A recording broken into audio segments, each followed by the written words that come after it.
Hi friend, welcome to classmate classes online channel में आपका बहुत बहुत स्वागत है। वीडियो स्टार्ट करने से पहले आपको बता दें कि ये जितने भी क्वेश्चन हैं वे सब के सब एनसीईआरटी से बनाए गए क्वेश्चन हैं और ये जो क्वेश्चन है वो केवल और केवल एनसीईआरटी के पेज से बनाया गया है। जैसा कि मैं अपने हर एक वीडियो में बताता हूँ कि अगर आपको नीट क्वालिफाई करना है तो एनसीईआरटी के सारे क्वेश्चन आपको सॉल्व करने ही पड़ेंगे। हमने आपको बताया था कि जो भी स्टूडेंट तैयारी करते हैं वे भूल जाते हैं कि उनको एमसीक्यू सॉल्व करना है। वे सिर्फ थियोरेटिकली पढ़ना स्टार्ट करते हैं और एमसीक्यू लगाना भूल जाते हैं। तो फ्रेंड, रिक्वेस्ट है कि आप जो है मैक्सिमम क्वेश्चन का एमसीक्यू लगाने की कोशिश करिए और आप एनसीईआरटी बेस पर क्वेश्चन लगाने की कोशिश करिए, क्योंकि 90 से 95% क्वेश्चन जो होते हैं वे आपके एनसीईआरटी बेस पर ही होते हैं और एनसीईआरटी से ही क्वेश्चन पूछे जाते हैं। हाँ, क्वेश्चन पूछने का तरीका अलग रहता है, लेकिन अगर आपका एनसीईआरटी क्लियर है तो आपको कोई भी प्रॉब्लम होने वाली नहीं है। तो चलिए फ्रेंड, वीडियो को स्टार्ट करते हैं। अगर आपको वीडियो पसंद आता है तो चैनल को सब्सक्राइब करिए और वीडियो को लाइक करिए। तो चलिए फ्रेंड, चलते हैं अगले क्वेश्चन की तरफ। अगला क्वेश्चन जो है वो हमारा एनसीईआरटी के पेज नंबर 34 से बनाया गया है। तो चलते हैं क्वेश्चन की तरफ। तो अगला क्वेश्चन में दिया है, match the correct developed from. हमको इसको मैच करना है। ऑप्शन पहले देख लेते हैं, ठीक है।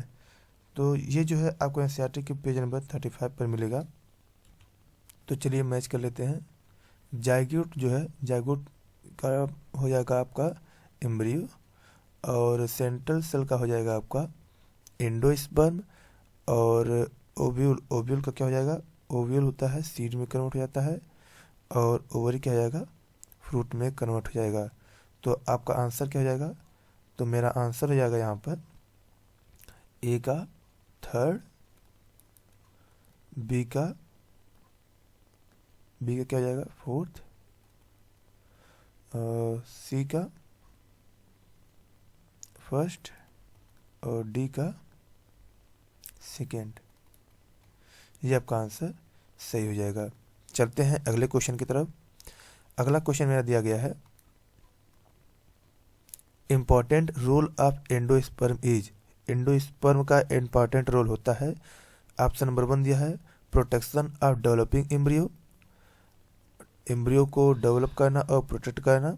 सेकेंड दिया है provide food reserve for developing embryo, developing embryo को रिजर्व फूड प्रोवाइड करना और स्टोर वाटर। चौथा दिया है नन ऑफ दीज।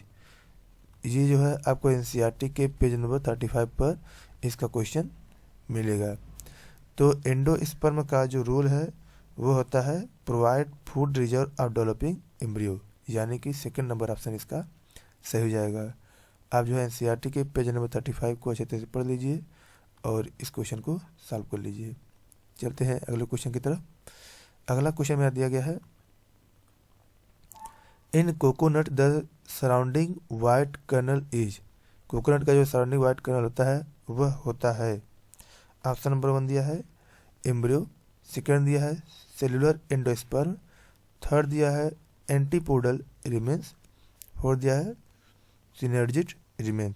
तो जो कोकोनट होता है उसका सराउंडिंग जो वाइट कर्नल है उसे सेलुलर एंडोस्पर्म बोलते हैं, यानी कि इसका आंसर मेरा क्या हो जाएगा? सेकेंड हो जाएगा, ठीक है। और अगर हम लोग एनसीईआरटी के लाइन की अगर बात करें तो एनसीईआरटी का मेरा लाइन क्या हो जाएगा? तो मैं एनसीईआरटी का लाइन यहाँ पर पढ़ दे रहा हूँ, अब मैच कर लीजिए। एनसीईआरटी के लाइन में लिखा है, the coconut water from tender coconut that you are familiar with is nothing but free nuclear endosperm made up of the 1000 of nuclei and the surrounding white kernel is the cellular endosperm, ठीक है। चलते हैं अगले question की तरफ। आप NCERT में जो बोला हूँ उसको मैच कर लीजिए। चलिए एनसीईआरटी के पेज नंबर 35 से बना ये question, coconut water from tender coconut as. Option दिया है एम्ब्रियो, सेकंड दिया है सेलुलर एंडोस्पर्म, थर्ड दिया है फ्री न्यूक्लियर एंडोस्पर्म, फोर्थ दिया है सिनर्जिड रिमेन्स, ठीक है। तो इसका आंसर क्या आ जाएगा? कोकोनट वाटर जो टेंडर कोकोनट से होता है उसे क्या बोलते हैं, उसे हम लोग बोलते हैं फ्री न्यूक्लियर एंडोस्पर्म। क्या बोलते हैं, फ्री न्यूक्लियर एंडोस्पर्म बोलते हैं। इसका थर्ड नंबर ऑप्शन यहाँ पर सही हो जाएगा। चलते हैं अगले क्वेश्चन की तरफ। अगला क्वेश्चन मेरा दिया गया है, in which of the following plant in endosperm is not totally consumed before seed maturation. ठीक है, तो क्वेश्चन में पूछा गया है कि कौन सा ऐसा प्लांट होता है जो कि सीड मैच्योरेशन के समय कंप्लीटली कंज्यूम्ड नहीं होता है। ऑप्शन में आपका दिया गया है पी का, सेकंड दिया है ग्राउंडनट का, थर्ड दिया है बीन्स का, फोर्थ दिया है कस्टर का। ठीक है, तो इसका सही आंसर क्या जाएगा, इसका सही आंसर हो जाएगा कस्टर। ठीक है, फोर्थ नंबर इसका आंसर सही हो जाएगा। ये जो है आपको एनसीईआरटी के पेज नंबर 35 पर मिलेगा। अगर एनसीईआरटी की लाइन की मैं बात करूँ तो मैं एनसीईआरटी की यहाँ लाइन रीड कर रहा हूँ, आप मैच कर लीजिए। एनसीईआरटी का लाइन है, एंडोस्पर्म में either be completely consumed by the developing embryo, example P groundnut beans. ठीक है, बिफोर सीड मैच्योरेशन इट में persist in the mature seed यानी castor and coconut and be used up during seed germination. ठीक है, ये आपका NCERT का line था, इसको इसी से ये क्वेश्चन बनाया गया था। ये आपको एनसीईआरटी के पेज नंबर 35 पर मिल जाएगा। चलते हैं अगले क्वेश्चन की तरफ। अगला क्वेश्चन मेरा दिया गया है, embryo developing in flowering plant at. ठीक, फ्लावरिंग प्लांट में एम्ब्रियो डेवलप करता है micropylar end of embryo sac या chalazal end of embryo sac, centre of embryo sac, outside the ovule. ठीक है, तो फ्लावरिंग प्लांट का जो एम्ब्रियो होता है वह जो है माइक्रोपेलर एंड ऑफ माइक्रोसैक पर होता है। इसका जो डेवलपमेंट होता है embryo micropylar end of embryo sac पर होता है, इसलिए इसका आंसर नंबर फर्स्ट ऑप्शन सही हो जाएगा। और एनसीईआरटी के पेज नंबर 35 से इस क्वेश्चन को बनाया गया है। चलते हैं अगले क्वेश्चन की तरफ। अगला क्वेश्चन मेरा दिया गया है, sequence of developing embryo are. Developing embryo का सीक्वेंस क्या है। ऑप्शन दिया है pro embryo, heart shape, linear and mature embryo. Second दिया है pro embryo, heart shaped, globular and mature embryo. Third दिया है pro embryo, globular, heart shape and mature embryo, none of these. ठीक है, तो ये जो होता है इसका जो सीक्वेंस है ये है आपका pro embryo, globular, heart shape and mature embryo, यानी कि जो सीक्वेंस है डेवलपिंग एम्ब्रियो का ये थर्ड नंबर पर मैच कर रहा है। पहले प्रो एम्ब्रियो बनता है, फिर वो ग्लोबुलर, उसके बाद हार्ट शेप और मैच्योर एम्ब्रियो होता है। आपको एनसीईआरटी के पेज नंबर 35 से यह क्वेश्चन बनाया गया है। चलते हैं अगले क्वेश्चन की तरफ। अगला क्वेश्चन मेरा दिया गया है, a typical dicotyledonous embryo consist of. एक डाइकोटिलेडोनस एम्ब्रियो में क्या क्या शामिल होता है। ऑप्शन 1 दिया है एम्ब्रियोनल एक्सिस, सेकेंड दिया है 1 कार्टिलेडोन, थर्ड दिया है 2 कार्टिलेडोन, फोर्थ दिया है 1 and 3। ठीक है, ये आपको एनसीईआरटी के पेज नंबर 35 पर मिलेगा। तो जो एक टिपिकल डाइकोटिलेडोनस प्लांट होता है, एम्ब्रियो होता है, वह जो है उसमें एक कार्टिलेडोन और 2 कार्टिलेडोन दोनों हो सकते हैं।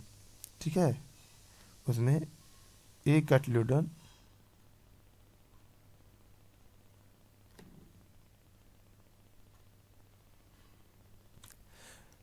इसका आंसर हो जाएगा जो एक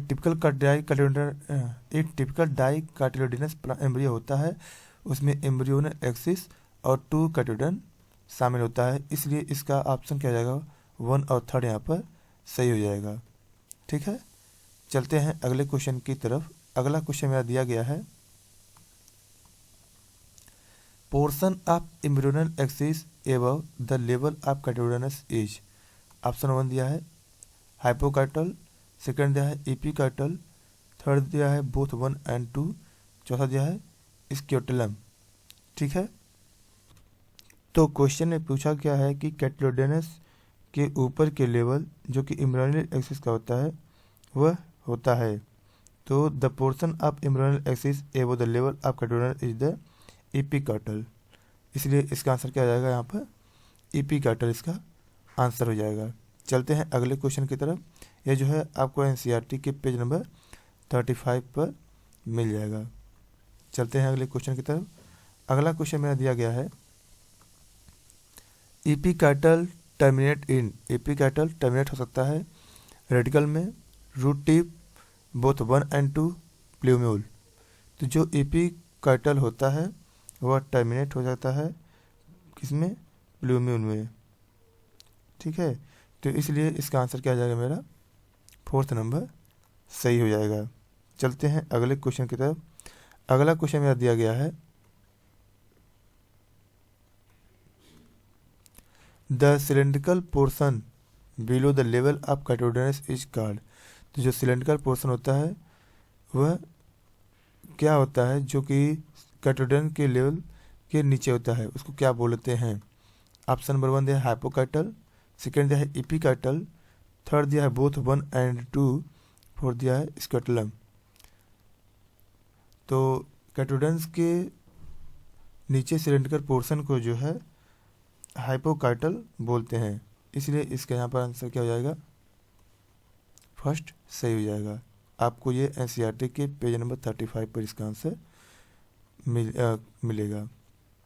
चलते हैं अगले क्वेश्चन की तरफ। अगला क्वेश्चन मेरा दिया गया है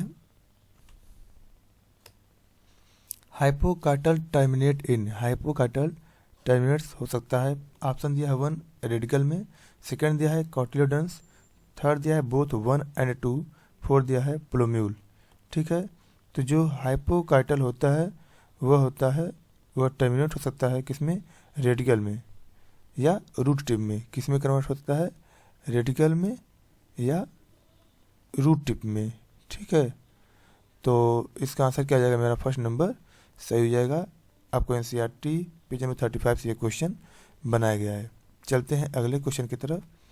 अगला क्वेश्चन मेरा दिया गया है कैटिलोडन इन ग्रासेस इज नोन एज।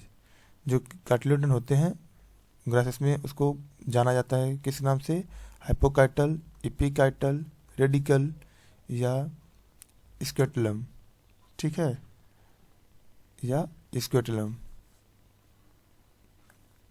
तो जो कैटिलोडेनस होता है ग्रासेस में उसको क्या जाना जाता है, उसको जो है स्क्रोटुलम के नाम से जाना जाता है, इसलिए इसका ऑप्शन नंबर 4 यहाँ पर सही हो जाएगा।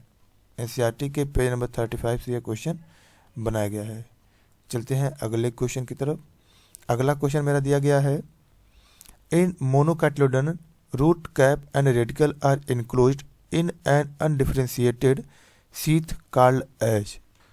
तो क्वेश्चन में कहा गया है कि मोनोकैटिलोडेनस रूट कैप और रेडिकल एक अनडिफरेंशिएटेड शीथ से ढका होता है जिसको कहा जाता है। ऑप्शन नंबर 1 दिया है स्क्रोटुलम, सेकंड दिया है एपिकार्टल, थर्ड दिया है रेडिकल, फोर्थ दिया है स्क्रोटुलम। ठीक है, तो यहाँ पर तो इसका आंसर कुछ भी नहीं है, क्योंकि इसमें वो ऑप्शन नहीं दिया गया है, क्योंकि इसका आंसर क्या होता है, कोलोरेरिया होता है, COLEORRHIA। इसका आंसर क्या हो जाएगा, कोलोरेरिया हो जाएगा। ये जो है आपको एनसीईआरटी के पेज नंबर 36 से क्वेश्चन बनाया गया है। ठीक है, इसका आंसर ये होगा, इस ऑप्शन में से कोई भी नहीं है। चलते हैं अगले क्वेश्चन की तरफ। अगला क्वेश्चन मेरा दिया गया है in monocotyledonous is the portion of the embryonal axis above the level of attached scutellum. ठीक है, ऑप्शन दिया है क्या, ऑप्शन आपका दिया है हाइपोकार्टल, सेकंड दिया है एपिकार्टल, थर्ड दिया है कोलेप्टाइल्स, फोर्थ दिया है स्क्रोटुलम। ठीक है, तो इसका आंसर हो जाएगा क्या, इसका आंसर हो जाएगा आपका एपिकार्टल। ठीक है, सेकंड नंबर इसका आंसर सही हो जाएगा। और ये जो है एनसीईआरटी के पेज नंबर 36 से ये क्वेश्चन बनाया गया है। चलते हैं अगले क्वेश्चन की तरफ। अगला क्वेश्चन मेरा दिया गया है in monocotyledon shoot apex and a few leaf primordia enclosed in a hollow foliar structure called. Option 1 दिया है हाइपोकार्टल, सेकंड दिया है एपिकार्टल, थर्ड दिया है कोलेप्टाइल, फोर्थ दिया है स्केटुलम। तो क्वेश्चन में कहा गया है कि जो मोनोकाइटियोडन शूट अपेक्स होता है उसके कुछ लीफ जो होते हैं प्रोमोडिया वह किससे से ढका होता है, वह जो है एक हालो फॉलिकल स्ट्रक्चर से ढका होता है, उसको क्या कहते हैं। तो उसको जो है हम लोग कोलेप्टाइल्स बोलते हैं। ये थर्ड नंबर आपका सही हो जाएगा और एनसीईआरटी के पेज नंबर 36 ये क्वेश्चन बनाया गया है। चलते हैं अगले क्वेश्चन की तरफ। अगला क्वेश्चन मेरा दिया गया है seed typically consist of. Seed में शामिल होता है। ऑप्शन 1 दिया है सीड कोट, सेकेंड दिया है कैटलोडन, थर्ड दिया है एम्ब्रियोनल एक्सिस, फोर्थ दिया है ऑल ऑफ दीज। तो जो सीड होता है इसमें सीड कोट, कैटलोडन और एम्ब्रियो एक्सिस चारों की चारों चीज़ें शामिल होती है, इसलिए इसका आंसर फाइनली क्या हो जाएगा मेरा ऑल ऑफ दीज सही हो जाएगा। चलते हैं अगले क्वेश्चन की तरफ। अगला क्वेश्चन मेरा दिया गया है non albuminous and albuminous seed are, यानी कि नॉन एल्बुमिनियस और एल्बुमिनियस सीड होते हैं। ऑप्शन नंबर 1 दिया है बोथ विदाउट एंडोस्पर्म, दोनों बिना एंडोस्पर्म के होते हैं। विदाउट एंड विथ एंडोस्पर्म हो सकता है कि उसमें एंडोस्पर्म शामिल हो या ना हो। With and without endosperm, fourth दिया है बोथ विथ एंडोस्पर्म। तो इसका सही आंसर हो जाएगा क्या आपका विदाउट एंड विथ एंडोस्पर्म, ठीक है, यानी कि सेकेंड नंबर इसका आंसर सही हो जाएगा। और यह जो है एनसीईआरटी के पेज नंबर 36 ये क्वेश्चन बनाया गया है। चलते हैं अगले क्वेश्चन की तरफ। अगला क्वेश्चन मेरा दिया गया है विच of the following is not an albuminous seed, यानी कि निम्न में से कौन सा एल्बुमिनियस सीड नहीं है। ऑप्शन नंबर 1 दिया है व्हीट, सेकंड दिया है मेज, थर्ड दिया है पी, फोर्थ दिया है कैस्टर। तो एल्बुमिनियस सीड जो है वह आपका पी नहीं है, ये क्या हो जाएगा आपका थर्ड नंबर सही हो जाएगा। यह जो है आपका एनसीईआरटी के पेज नंबर 36 ये क्वेश्चन बनाया गया है। चलते हैं अगले क्वेश्चन की तरफ। अगला क्वेश्चन मेरा दिया गया है पेरिस्पर्म एज। पेरिस्पर्म होता है over outer covering of sperm, newly generated endosperm, mature endosperm, remnant of nucleus in mature seed. ठीक है, जो पेरिस्पर्म होता है वह क्या है, तो वह आपका है remnant of nucleus in mature seed. ये आपका फोर्थ नंबर इसका आंसर सही हो जाएगा। चलते हैं अगले क्वेश्चन में।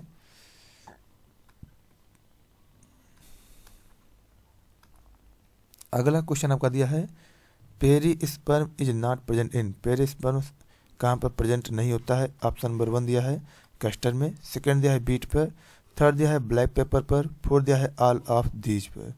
तो पेरिस्पर्म हो वह जो है आपका कैस्टर पर प्रेजेंट नहीं होता है, इसलिए इसका आंसर क्या हो जाएगा मेरा फर्स्ट नंबर सही हो जाएगा। ये जो है एनसीईआरटी के पेज नंबर 36 से ये क्वेश्चन बनाया गया है। चलते हैं अगले क्वेश्चन की तरफ। अगला क्वेश्चन मेरा दिया गया है endosperm is present in. Endosperm present होता है। ऑप्शन नंबर 1 दिया है मेज पर, सेकेंड दिया है व्हीट पर, थर्ड दिया है सनफ्लावर पर, फोर्थ दिया है ऑल ऑफ दीज पर। तो जो एंडोस्पर्म होता है वह मेज, व्हीट, सनफ्लावर सब पर प्रेजेंट होता है, इसलिए इसका आंसर क्या हो जाएगा मेरा फोर्थ नंबर सही हो जाएगा। ठीक है, ये जो है एनसीईआरटी के पेज नंबर 36 से ये क्वेश्चन बनाया गया है। चलते हैं अगले क्वेश्चन की तरफ। अगला क्वेश्चन मेरा दिया गया है seed coat is form by. Seed coat बना होता है। ऑप्शन नंबर 1 दिया है पॉलन एग्जाम, सेकंड दिया है इंटीग्यूमेंट ऑफ ओव्यूल, थर्ड दिया है एपिडर्मिस ऑफ माइक्रोस्पोरेंजियम, फोर्थ दिया है न्यूक्लियस सेल्स। तो जो सीड कोट होता है वह जो है आपका न्यूक्लियस सेल से फॉर्म होता है, इसलिए इसका आंसर नंबर क्या हो जाएगा फोर्थ सही हो जाएगा। एनसीईआरटी के पेज नंबर 36 ये क्वेश्चन बनाया गया है। चलते हैं अगले क्वेश्चन की तरफ। अगला क्वेश्चन मेरा दिया गया है, micropylar remain in the seed coat and perform the function of.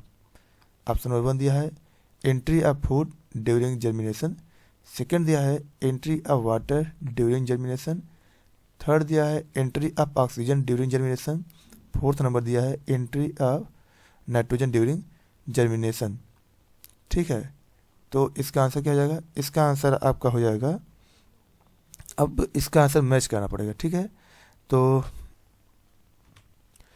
यहाँ पर जो है entry of water during germination और entry of oxygen during germination, क्योंकि माइक्रोपाइलर पर ही एक छोटा सा पोर होता है, इसी से सारी चीज़ें फैसिलिटेट होते रहती हैं। तो यहाँ पर सेकंड और थर्ड ऑप्शन सही हो जाएगा, यानी कि मेरा फाइनली आंसर क्या होगा?